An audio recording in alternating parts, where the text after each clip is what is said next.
me chamam para pregar, eu falo, quando eu chego numa igreja diferente assim, que nem lá na minha cidade, né? Na minha cidade não, na cidade do Dourado. Quando eu chego em Curitiba, na igreja, né? Eu pergunto, e você, sua família, você é crente, né? Aí eu falo, eu sou a que deu errado, porque meu pai, minha mãe e meu irmão são pastores e eu sou musicista, então, né? Mas assim, quando o Senhor pede, a gente tá aqui, né? Deixa eu apresentar o pessoal. Então, nós fomos da Igreja Presbiteriana Independente de Dourados, da IPI, pastor Edson, reverendo Edson. Então, nós somos Ministério Livre Geração, né? Temos o Marco, nosso líder, sua esposa Carol, Thalita, Lauro, esposo da Laís, agora esposo, né? Também. Davi e o outro Marco Batera, e o André está ali atrás do lado também, né? Então, com a gente aí.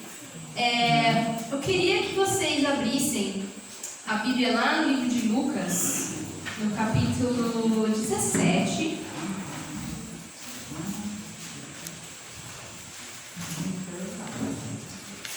Lucas 17, versos 20 e 21.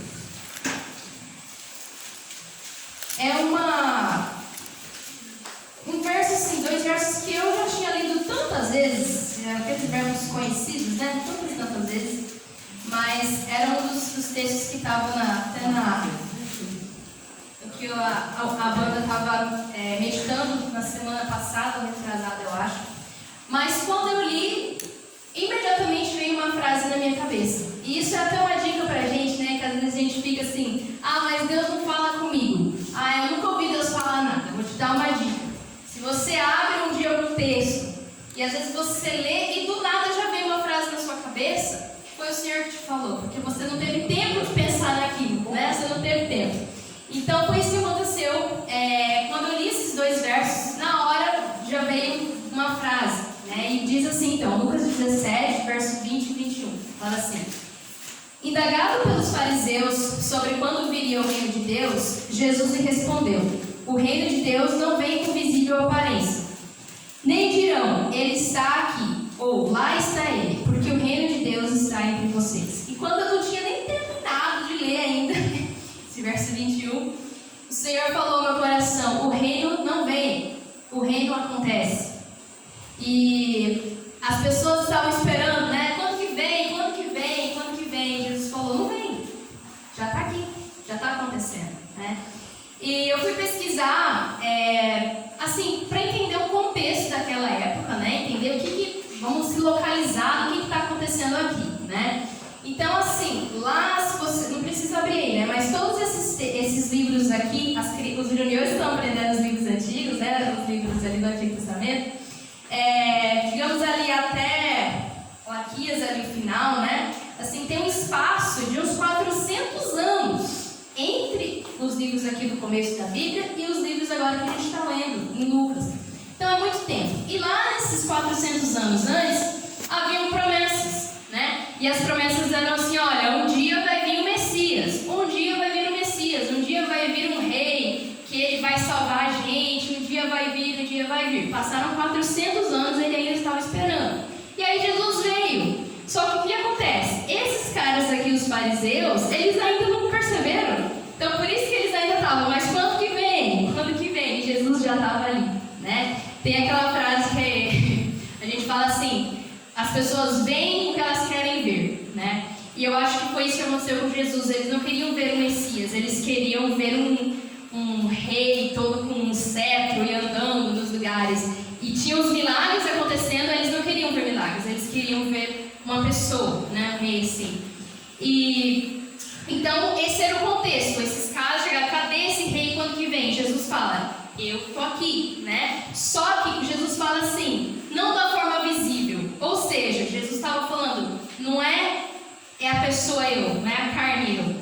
É o que já está entre vocês, a presença de Deus, né? Então esse era um contexto. E aí, foi mais ou menos assim, 3 perguntas ali, né? Os caras perguntaram: quando que vai vir? Né? E a segunda era: como que vai vir? Né? Digamos assim, eles queriam um rei, rico, né? Aí veio o filho do carpinteiro. E depois, aonde? Não sei se vocês lembram aquela história também poço, que daí ela fala onde que a gente vai adorar, né? Vai ser aqui, vai ser em Samaria, onde que vai ser em Jerusalém. Então eles tinham essa preocupação também de onde.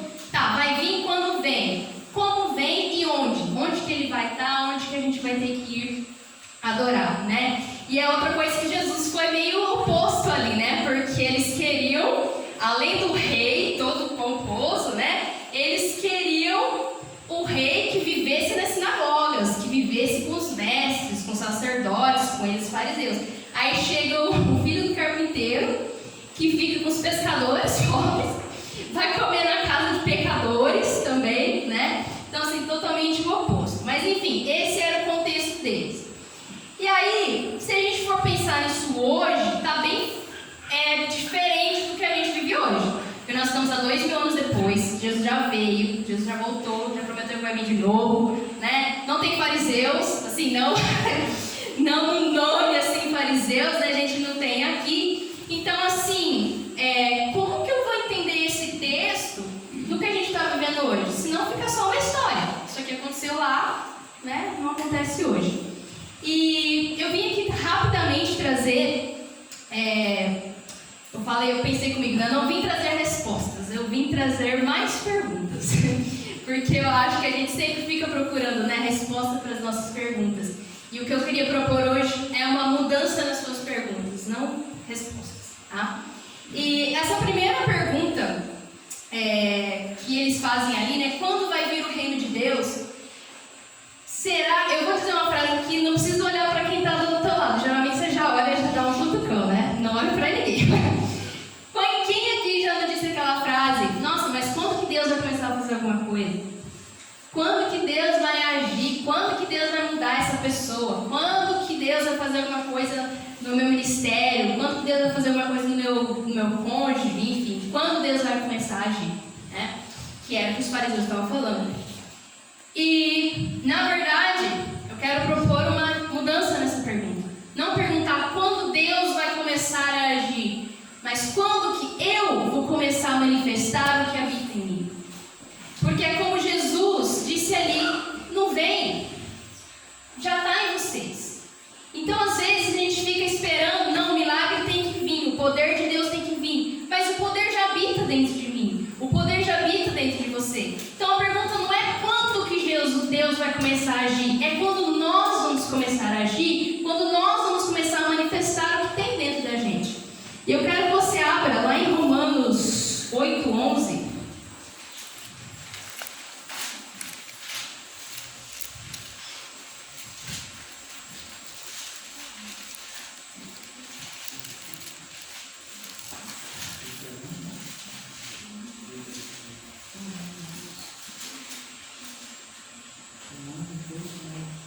Romanos 8:11 diz assim: se em vocês habita o Espírito daquele que ressuscitou Jesus dentre os mortos, esse mesmo que ressuscitou Cristo dentre os mortos vivificará também o corpo mortal de vocês por meio do seu Espírito que habita em vocês. Olha só de novo o 11, o comecinho. Em vocês habita o Espírito daquele que ressuscitou Jesus dentre os mortos. Às vezes eu fico viajando, imaginando as coisas, né, assim, de como na Bíblia aconteceu. Essa questão de ressurreição acontece hoje, né, em alguns lugares do mundo. Digamos que uma pessoa morta e as pessoas começam a orar e a pessoa ressuscita. Acontece. Às vezes até na medicina, assim, a pessoa morre, né, por alguns minutos e daí depois, por alguma coisa biológica, volta. Mas imagina, eu fico pensando em Jesus, né, quando ele morreu, foi colocado no sepulcro, morreu, o coração parou, sinais vitais, não tinha nada, morreu, acabou.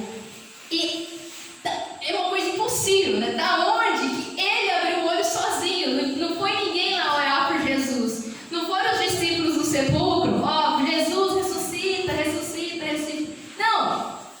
Havia um espírito dentro dele que depois de 3 dias ele abriu os olhos. E o poder é que esse mesmo espírito que ressuscitou Jesus é o mesmo espírito que está dentro de mim, dentro de você. Isso é muito poderoso. Porque às vezes a gente tem essa ideia de que quem tem o poder, quem tem alguma coisa é o pastor, ou é o líder da equipe, ou é a pessoa que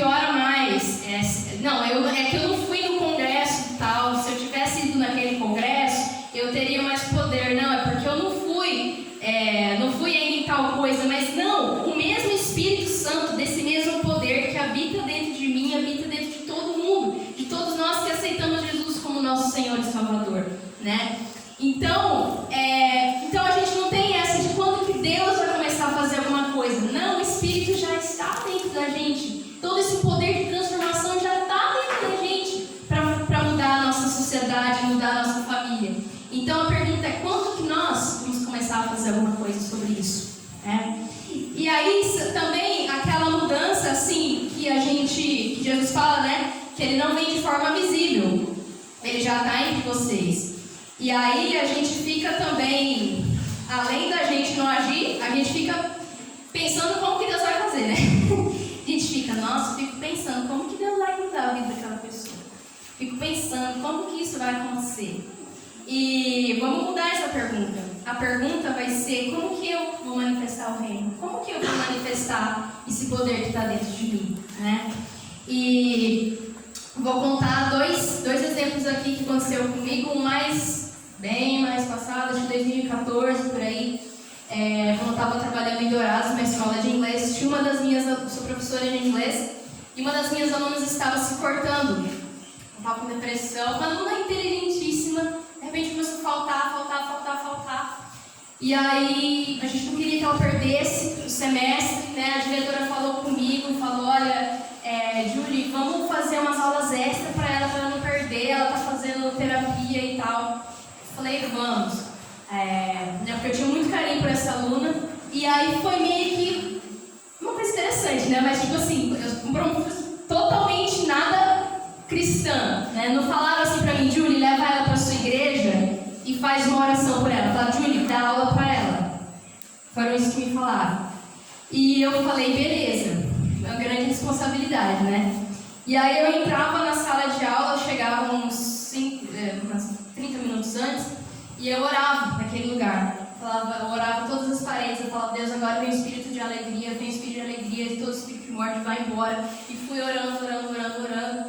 E beleza, a hora que começou a aula, eu não falava, ai, Jesus quer mudar a sua vida, Jesus está nesse lugar. Eu trabalhava, dava minha aula de inglês. Começou a aula, comecei com ela, trazia algumas coisas diferentes para ela e tal. Acabou a aula, tchau, beleza. Todos os dias assim. E acho que foi mais ou menos umas 8 aulas que eu fiz dessa maneira, né? E depois de uns tempos lá, eu tô lá na escola e a diretora vem com o celular dela, tipo, minha mãe tá falando que fala com você aqui. Aí eu, alô? E a mulher chorando, aos prantos. Fala assim, eu não sei o que você fez, mas você salvou a minha filha. Eu não sei o que você fez nas suas aulas, eu não sei o que aconteceu, mas ela fazendo terapia e tudo mais, mas as suas aulas, aconteceu alguma coisa na minha filha. E realmente a vida daquela menina, lógico que ela deve continuar fazendo terapia e tudo, mas hoje ela trabalha lá na escola, ela é professora de inglês. E eu vejo assim, olha o que aconteceu com essa vida, né? Então assim, como manifestar esse reino? Faça o que você faz todo dia. Só que faça entendendo que você tem poder dentro de você. Se o teu trabalho às vezes, telemarketing, é só atender o telefone, se o teu trabalho é, sei lá, ficar no escritório, faça, mas entenda que o poder de Deus está dentro de você e que tudo que você fizer vai transbordar, você pode mudar aquele ambiente, você pode manifestar, né? Mas isso, eu dei um exemplo fora da igreja, né? Um exemplo dentro da igreja, também lá na igreja lá que eu estou indo em Curitiba, né? O som, os instrumentistas bacanas, mas o som era muito ruim.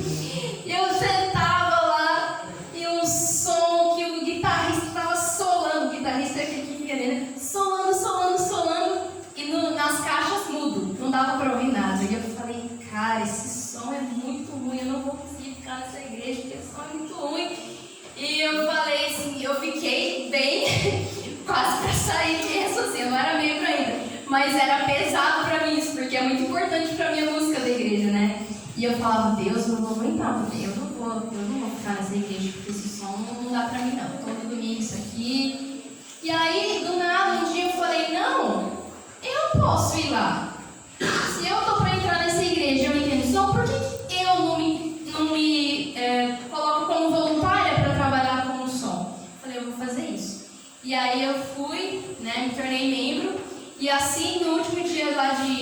do estudo, né? Perguntaram o que você queria fazer. Eu já falei tudo. Falei, olha, eu quero mexer no som da igreja, porque eu quero ajudar vocês e tal. Eu sei que vocês têm feito um ótimo trabalho, mas eu posso ajudar com isso. E aí isso o cara já se abriu e falou, nossa, é verdade, a gente não tem ninguém assim e tal. Eu falei, não, então pode contar comigo, eu vou fazer. Então, assim, trazendo para a nossa realidade aqui, né? Para todo mundo, na verdade. Assim, quando a gente fica falando, nossa, eu vou no lugar lá, na outra, porque na outra tem isso. Não, por que eu não falo, pastor, eu quero fazer isso, porque na nossa igreja não acontece, eu quero fazer isso acontecer, né? Ou, nossa, outro irmão lá da igreja também, eu achei muito interessante, que ele mandou no grupo lá do WhatsApp da igreja, falou assim, gente, depois do culto eu vou estar vendendo meu bolo de pote, e todo o dinheiro vai ser para as missões da igreja.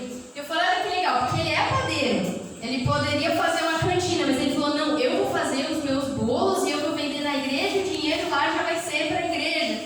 E eu falei, olha o cara usando o que ele tem, o que eu sei fazer bolo, então eu vou fazer bolo, eu vou vender e o dinheiro vai para a igreja, né? Então, assim, a gente precisa mudar esse nosso pensamento, sabe? De, é que eu não sei fazer isso, olha o tanto de instrumentos que existem, né, aqui. E, então, assim, por que a gente não pensa, nossa, eu queria tocar um violão, eu queria tocar um teclado, né? Então, vamos pensar nisso, como que a gente pode agir, não só fora da igreja, como eu falei do nosso trabalho, mas também dentro da igreja.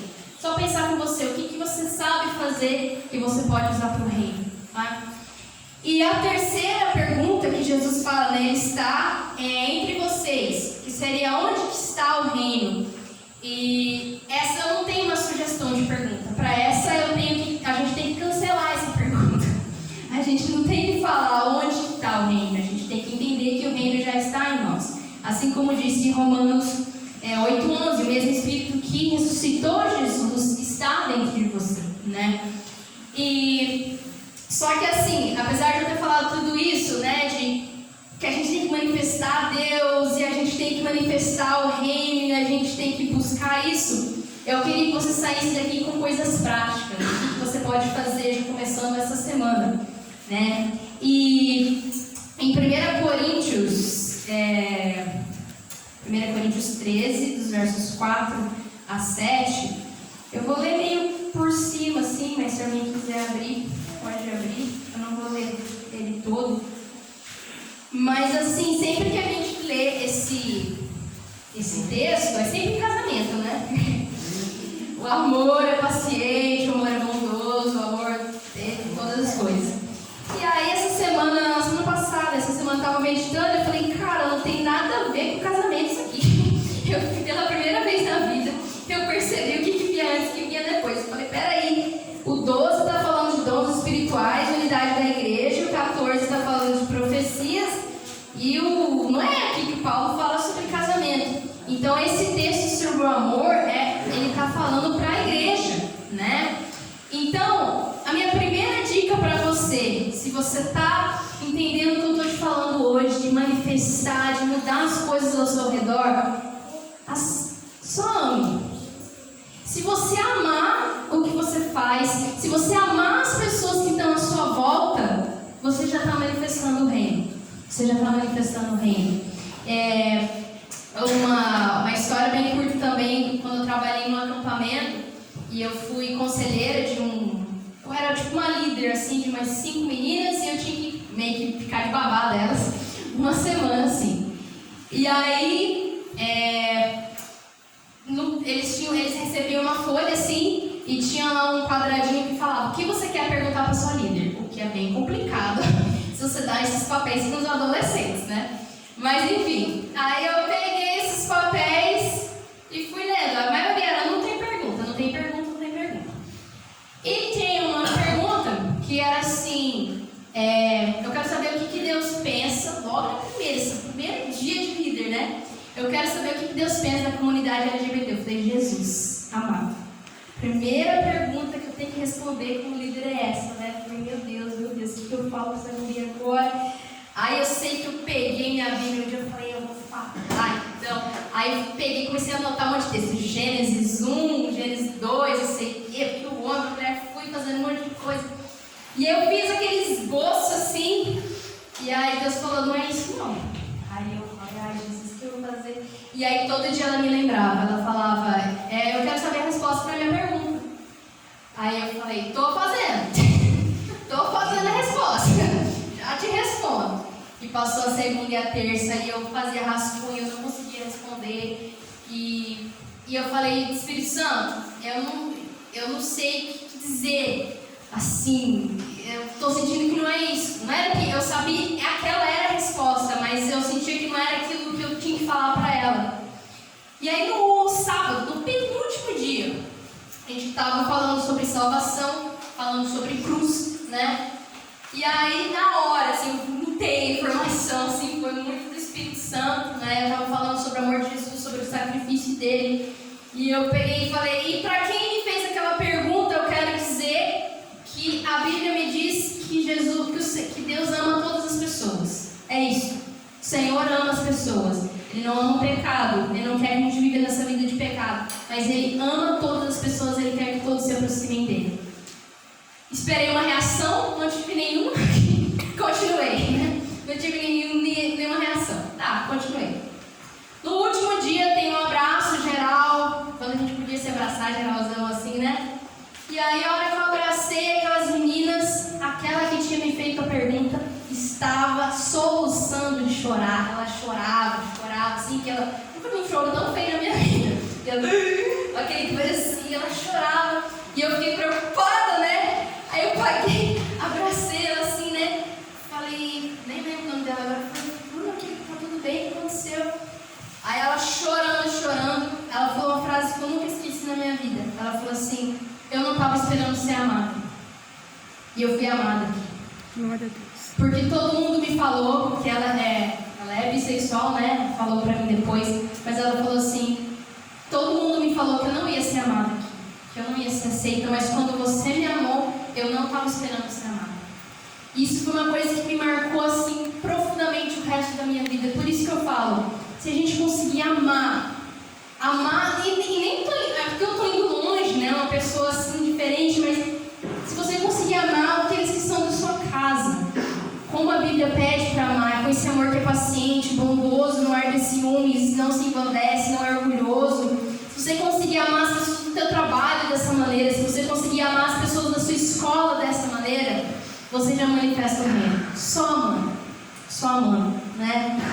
E outras coisas, então além de amar, nós podemos ser pessoas acessíveis, né? O Espírito Santo, isso é uma coisa que na verdade o Espírito Santo tem me falado, né? Assim, a gente às vezes nos coloca num patamar, né? Que eu sou crente, eu tenho a minha Bíblia, eu leio minha Bíblia e domingo eu vou na igreja, né? E aí às vezes a gente se coloca num patamar que os nossos amigos da escola ou os nossos amigos do trabalho não vêm falar com a gente. Não, porque ele é muito santo, olha a minha vida, não dá pra falar com essa pessoa. E isso é totalmente assim, ruim. É muito ruim isso, né? Das pessoas não se sentirem que podem chegar perto da gente, né? Então, seja acessível. Outra coisa, a nossa fé ela precisa ser inclusiva. Eu acho, me dói o coração quando uma pessoa fala assim, Jesus não é pra mim não. Quando alguém fala assim, Jesus não é pra mim, a primeira coisa que eu penso é, a primeira coisa que vem na minha cabeça é, que Jesus que apresentaram para essa pessoa? Se alguém diz, Jesus não é pra mim, se alguém fala, Jesus não é pra mim, eu penso, que Jesus que apresentaram para ela? Porque o Jesus que eu conheço é vida abundante, é conforto, é força nas tribulações, é aquela alegria, é aquela coisa que a gente sente que tem um apoio, sim. Então, se alguém fala, eu não quero Jesus, que Jesus que te apresentaram, né? Então, vamos apresentar isso, uma vida feliz. A gente chega no trabalho, bom dia, sempre trabalha, vai embora. E que Jesus que a gente está mostrando para as pessoas, né? Então, assim, vamos mostrar essa fé alegre, isso de Jesus. E outra última coisa,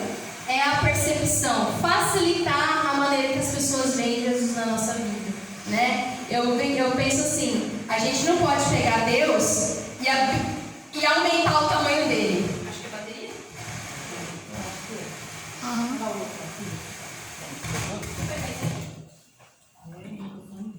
Oi? Então, assim, a gente não pode pegar Deus e aumentar ele de tamanho. Mas eu posso pegar e dar lupa para as pessoas, se elas não estão vendo Deus, né? Então, não é que eu vou aumentar Deus, eu vou facilitar que as pessoas vejam Deus, né? E então é isso, assim, é que a gente vai... nós vamos orar agora sobre isso, mas eu queria que você pensasse nisso. De quando nós vamos começar a manifestar esse Espírito Santo que habita em nós? Será que nós vamos viver mais um ano da nossa vida com a mesma coisa? Como você pode manifestar isso na sua escola, na sua família? E pense nisso, o Espírito Santo está dentro de você, né? Vou pedir para o pessoal subir, enquanto eu faço uma coisa aqui. E pensar nisso. Ame as pessoas, seja acessível. Pense em incluir as pessoas e ajude as pessoas a entenderem melhor Deus, né? Então, assim, antes de a gente continuar, eu vou pedir para o Marco já começar com essa oração sobre que as pessoas manifestem o reino, né? Vou pedir para vocês ficarem de pé, pode ficar de pé. Mas eu estou falando aqui de ter o reino dentro dos nossos corações, né? Que o Espírito Santo já está dentro da gente. Mas talvez você esteja pensando assim: eu não tenho dentro de mim, eu não sei do que você está falando, eu não tenho esse Espírito Santo, eu não tenho esse reino dentro de mim, né? Então eu quero dizer isso: se você não tem ainda esse reino, se tudo que eu estou falando para você, você fala, eu quero isso que você está falando, eu não tenho isso dentro de mim, mas eu quero te dizer que é para todos. Amém. E se você nunca fez isso, hoje pode ser a sua noite. Amém. Então não vou pedir para você levantar a sua mão, nem para você vir aqui na frente, mas se você está se identificando agora com o que eu estou falando, você é alguém que você acha que você não tem ainda esse Espírito Santo dentro de você, você nunca entregou a sua vida para Jesus, eu vou pedir que todos vamos fechar os nossos olhos. E você, se você sente que você não tem isso dentro de você ainda, essa alegria, essa vida abundante que eu estou falando, talvez tudo que a gente fez aqui no palco, essa coisa essa adoração profunda, e você está falando, por que eu não consigo fazer isso? Eu quero te dizer que o Senhor quer estar dentro de você dessa maneira. O Senhor quer dar essa vida plena para você, essa vida super abundante. Então eu quero que você faça essa oração comigo agora. Se você nunca fez essa oração, fala: Senhor Jesus, eu preciso do Senhor na minha vida. Eu te entrego a minha vida. O Senhor é meu Deus e meu Salvador. Me perdoa pelos meus pecados. Eu quero começar uma nova vida contigo.